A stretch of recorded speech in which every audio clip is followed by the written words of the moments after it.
This tournament has a habit of breaking things. It breaks careers, it breaks reputations, it breaks dreams that took entire lifetimes to build. And just when the world thought the chaos had reached its peak, just when fans believed the worst was behind us, the World Cup reached out one more time and claimed another victim. Only this time, it didn't happen in a press room. It didn't happen behind closed doors. It happened on the pitch, in front of a packed stadium, in front of millions watching at home, on a night that was supposed to be the proudest in Canadian football history.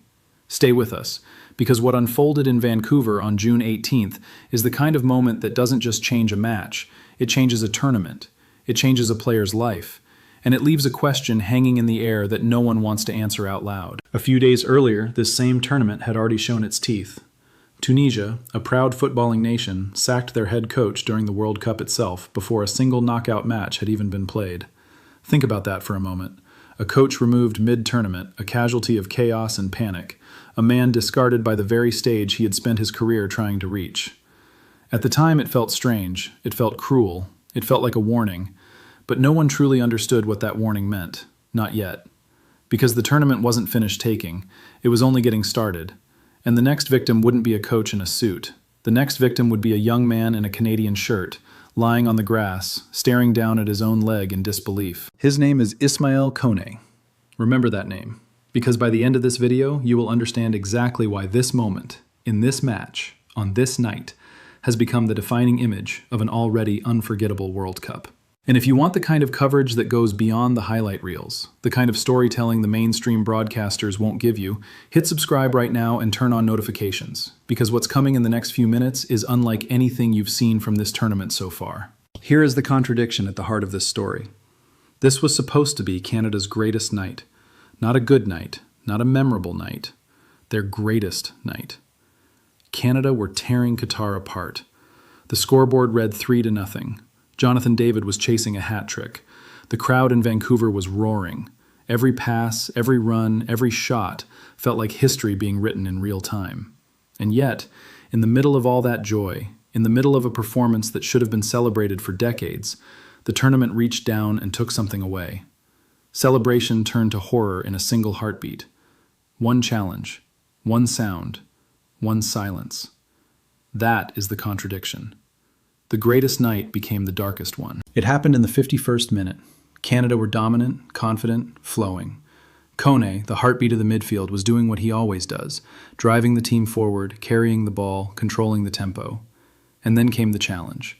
Qatar's Ayman Madibo arrived late, heavy, reckless in its weight, even if not in its intent. The contact was brutal. And what happened next is something the players inside that stadium will never forget. They heard it.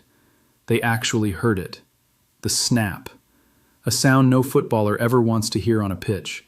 A sound that travels through the air and freezes everyone who hears it.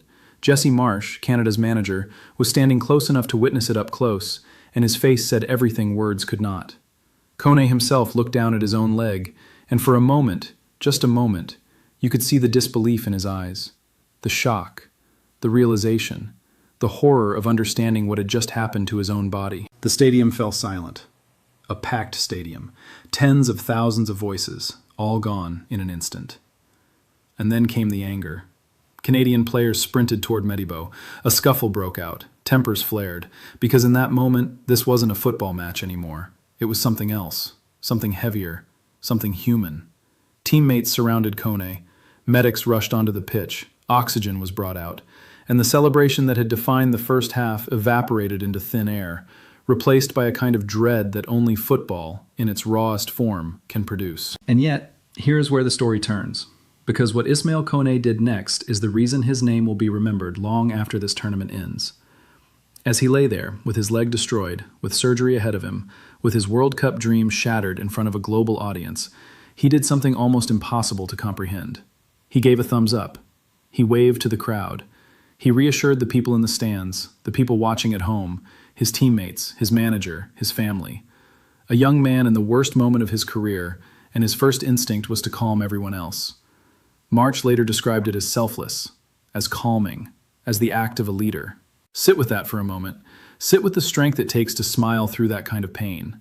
Sit with the character it takes to think of others while your own dream is collapsing beneath you. But the emotional weight of that night was only beginning.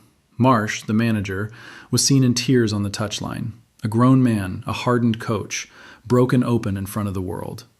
Maxime Crepeau, Canada's goalkeeper, a man who had suffered his own devastating leg injury years earlier, walked through the squad comforting his teammates.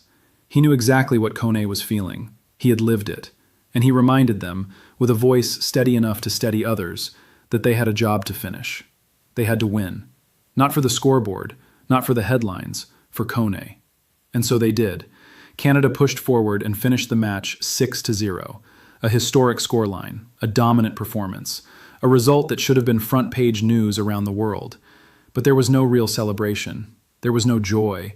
There was only concern, only worry, only the image of an empty stretcher and an oxygen mask, and a leg that would never be the same. Before we go any deeper, if this is the kind of storytelling you've been searching for, the kind that gives you the full picture instead of the polished version, subscribe and turn on notifications right now, because what's coming next about Koné's journey and what this injury truly means for Canada is something you will not want to miss. Because to understand the weight of this moment, you have to understand the man.